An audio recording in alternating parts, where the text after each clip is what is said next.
갈릴리에서 다시 만나자고 제자들에게 약속하셨습니다. 저는 오늘 이때 이 한반도의 갈릴리는 세월호의 한이 묻혀있는 행복항이요, 지금도 이 수습자 가족들이 울고 있는 목포 신앙이요, 그리고 이 땅에 평화를 위해서 외치고 있는 성주 이곳이라고 생각합니다. 항상 교회 설교를 통해서 갈릴리로 가자고 외쳤건만 이제야 비로소 우리 교회가 갈릴리로 온 것 같습니다. 단순하게 사드 가고 평화 오라고 하는 것이 아니라 이곳에서 우리보다 먼저 와 계셔서 함께하고 계시는 주님을, 그 그리스도를 우리가 이곳에서 만나는 것입니다. 우리는 예수를 여러 군데서 만나고 있습니다. 광화문 고공농성장에서 농성하던 노동자를 통해서 만났습니다. 아직도 이 땅에 수많은 갈릴리가 있는데 우리가 찾아가야 될 곳, 가서 주님을 만나야 될 곳이 많이 있다고 생각합니다. 제가 여기 오기 전에 제 아는 목사님한테 전화를 했습니다. 우리 교회 버스 한 대를 대절해서 내일 청주로 내려갑니다. 목사님들이 저를 부러워하더라고요. 저는 자그마한 교회 목사인데 신족교회에 대단한 자부심을 느끼고 있습니다. 대형교회, 보수 대형교회의 성장 논리, 관공주의, 자본주의에 싸우는 최전선에 우리 세민족교회가 와 있다고 생각합니다. 목사도 이렇게 자부심을 느끼는데 우리 교인들은 더 많이 자부심을 느낄 것 같습니다. 오늘은 성령 강림주일입니다. 성령의 역사는 교회 안에서뿐만 아니라 교회 밖 세상에서도 역사하고 있습니다. 특별히 가난한 사람들의 해방의 역사를 통해서 그 영은 역사하고 계신 것입니다. 오늘 설교의 제목은 생명의 영, 해방의 영입니다. 영은 하나님의 숨으로써 창세기에서는 사람이 생명체가 되게 하는 생명의 기운으로 나옵니다. 요한복음 10장에서는 예수님이 돌아가신 후 겁에 질려서 문을 닫아 걸고 꽁꽁 숨어있는 제자들에게 나타났습니다. 제자들에게 평화가 있기를 하며 평화의 인사를 하시며 주님께서는 성령의 숨을 그들에게 부어주셨습니다. 이것은 생명 부활을 나타내는 구약의 표현입니다. 그리고 오늘 본문 에스겔서에서 마름뼈에게 불어넣은 생기도 영을 뜻하고 있습니다. 저는 나름대로 이 영의 역사를 이렇게 정리해 보았습니다. 창세기에 나오는 영, 생명을 있게 한 그 생명의 영, 창조의 영은 예수께서 제자들에게 세상에 파송하며 주신 영, 그 영이 평화를 기원하는 영이다. 그리고 에스겔서에서 나오는 영은 이스라엘 백성들을 바벨론 제국에서 해방시키어 고국으로 돌아가게 하는 해방의 영이다. 생명의 영, 평화의 영, 해방의 영, 모두가 다 같은 한 영의 역사다. 이렇게 정리해 보았습니다. 오늘 우리는 이 생명의 영, 해방과 평화의 영의 역사를 메시아의 무게 평화가 깨지는 한반도, 이곳 성주에 와서 다시 생각하게 됩니다. 본문 에스겔서는 남유다 왕국의 마지막 시기와 더불어 시작됩니다. 주전 604년부터 시작된 바벨론에서는 중동을 장악하려고 하는 정치적인 목적을 지닌 느부갓네살 임금이 다스리게 됩니다. 이 바벨론에 의해 예루살렘이 항복하게 되는데 막강한 정치적 군사적 힘을 지닌 느부갓네살 왕은 왕위에 오른 지 석 달밖에 안 되는 어린 임금 여호야긴과 그 당시 남다사의 대다수의 큰 사람들을 포로로 잡아갑니다. 바로 이때 에스겔은 함께 포로로 잡혀갔습니다. 그리고 바벨론에서 그들의 백성과 함께 포로 생활을 했던 예언자입니다. 이런 강대국의 식민지에 살던 에스겔에게 하나님은 환상으로 보여주십니다.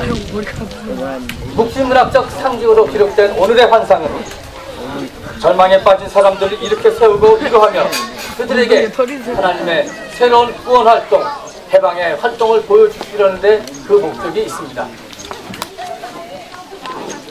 에스겔서는 하나님의 힘으로 자신이 골짜기 한가운데 놓이게 되었다는 말로 시작합니다. 거기에는 뼈들이 가득히 있었습니다. 이때 에스겔이 본 것은 한 곳만이 아니었습니다. 여기저기 많은 뼈들을 보았습니다. 많은 뼈들을 보았는데 그 뼈들은 다 말라 비틀어진 마른 뼈였습니다. 하나님은 에스겔에게 묻습니다. 사람아, 이 뼈들이 살아날 수 있겠느냐? 에스겔은 대답합니다. 주 하나님, 주님께서는 아십니다. 그러자 하나님은 다시 말씀하십니다. 너는 이 뼈들에게 대언하여라. 너희 마른 뼈들아, 너희는 나의 주의 말을 들어라. 나 주 하나님이 이 뼈들에게 말한다. 내가 너희 속에 생기를 불어넣어 너희가 다시 살아나게 하겠다. 내가 너희에게 힘줄이 빡치게 하고 또 너희에게 살을 입히고 또 너희를 살갗으로 덮고 너희 속에 생기를 불어넣어 너희가 다시 살아나게 하겠다. 그때야 비로소 너희는 내가 주인 줄 알게 될 것이다. 마른 뼈들에게 하나님은 생기, 영을 불어넣고 계십니다. 마치 창세기에 나오는 흙으로 지음받은 사람에게 생명의 기운을 불어넣은 것과 같습니다.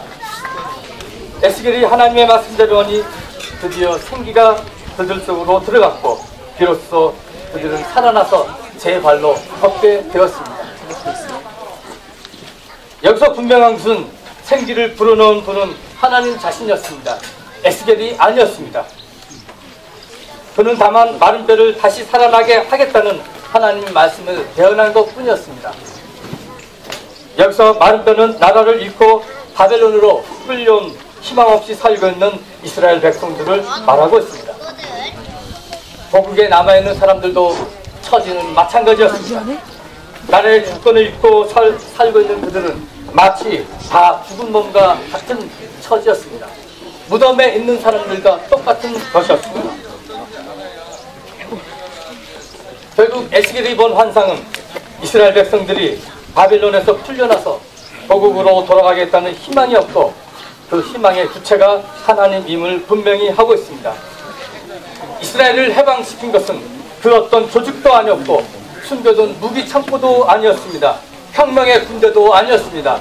그것은 하나님의 구원 행동이었습니다. 무덤과 같은 바빌론에서 이스라엘 백성들을 해방하여 그들을 고국으로 돌아가게 하는 하나님의 구원 역사였던 것입니다. 에스겔은 하나님의 해방의 영을 분명히 보았습니다. 그 하나님은 어느 한 족속이나 부족의 신이 아니라 온 인류를 창조한 온 인류의 하나님이었습니다. 모든 인류를 창조하신 생명의 근원입니다. 이 생명의 근원인 하나님의 영, 하나님의 숨이 당대국의 압제하에 있는 이스라엘 백성들을 해방하는 해방의 영으로 나타났던 것입니다.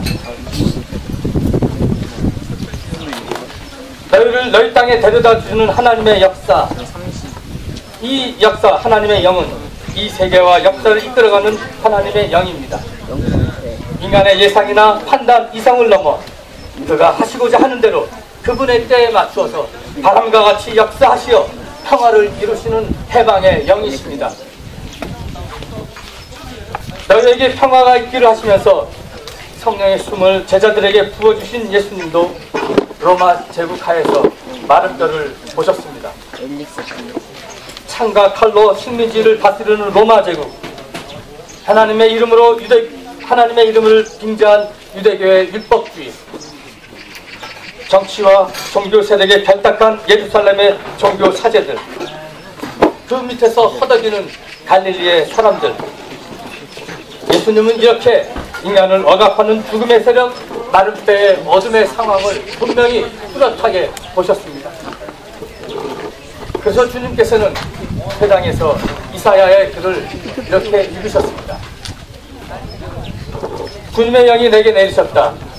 주님께서 내게 기름을 부으셔서 가난한 사람에게 기쁜 소식을 전하게 하셨다. 주님께서 나를 보내셔서 코로 된 사람에게 해방을 선포하고 눈먼 사람에게 눈뜸을 선포하고 억눌린 사람들을 풀어주고 주님의 은혜의 해를 선포하게 하셨다.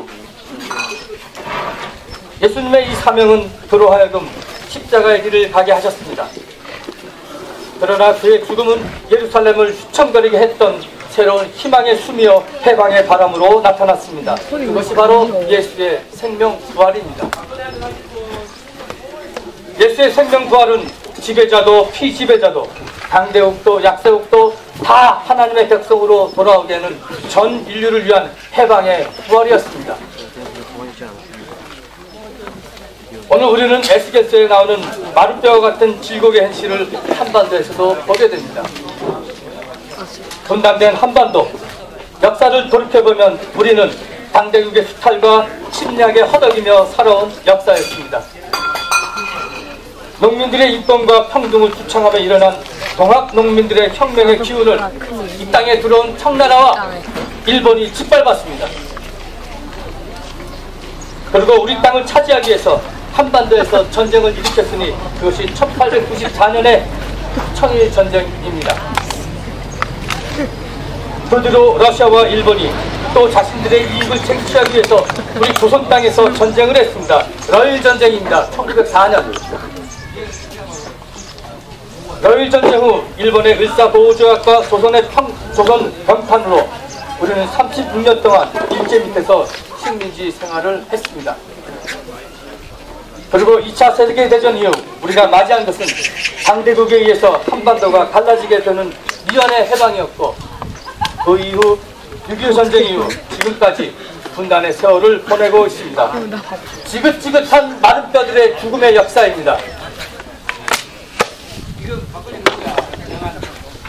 그런데 지금 또 더러운 마른 뼈의 역사를 우리는 봅니다. 미국이 우리 땅에 사드 2기를 주민들의 동의 없이 국회의 논의도 없이 기습적으로 들어왔는데 이제 또 4기를 새 정부의 대통령도 모르게 몰래 드러나 놨습니다. 이것은 우리 국민과 우리 민족이 바라는 평화 통일을 이루려는 길을 역행하는 마룻배의 모습이고 죄악입니다. 민중의 정의를 외면하고 당대국이 저지르는 불의의 마룻배입니다. 우리는 이 땅의 평화를 가로막는 반생명적인 마룻배에 항거해야 합니다. 사드 배치는 악마적인 반생명적이고 그래서 사드 철수와 한반도 평화를 위해 항거하기를 새민족회는 선언합니다. 그리고 기도합니다. 하나님의 영이시여 이 땅을 새롭게 하소서. 전쟁으로 갈라지고 강대국의 무기로 짓밟히는 한반도에 당신의 숨을 불어넣어 주옵소서. 당신의 생명이 갈라진 우리 조국을 하나 되게 하옵소서. 군악발로 장갑차로 짓밟히고 사드로 얼룩지는 우리 땅, 마른 뼈와 같은 이 죽음의 세력을 몰아내게 생명의 영, 해방의 영 이 땅에 오셔서 우리를 불어넣어 주소서. 그래서 모두를 죽이는 전쟁의 무기가 다 함께 농사를 짓는 낫과 쟁기가 되게 하소서. 사드가고 평화가 올 수 있도록 평화의 영이여 우리를 도우소서. 하나님은 이스라엘 백성들을 바벨론에서 해방시켜 주셨습니다. 그리고 도국으로 돌아가게 하셨습니다. 하나님께서는 우리를 상대국의 세력에서 해방시켜 주실 것입니다. 마른 뼈와 같은 전쟁의 무기의 세상이 변해서 우리 모두가 어깨 걸고 해방의 춤 덩실덩실 추는 평화의 세상이 오도록 주님이 우리와 함께 하십니다. 사드가고 평화오라고 외치는 이곳 청주에서 외소를 몰아내고 통일을 갈망하는 이 한반도에서 우리를 살리는 해방의 영, 생명의 영을 다 함께 노래합시다.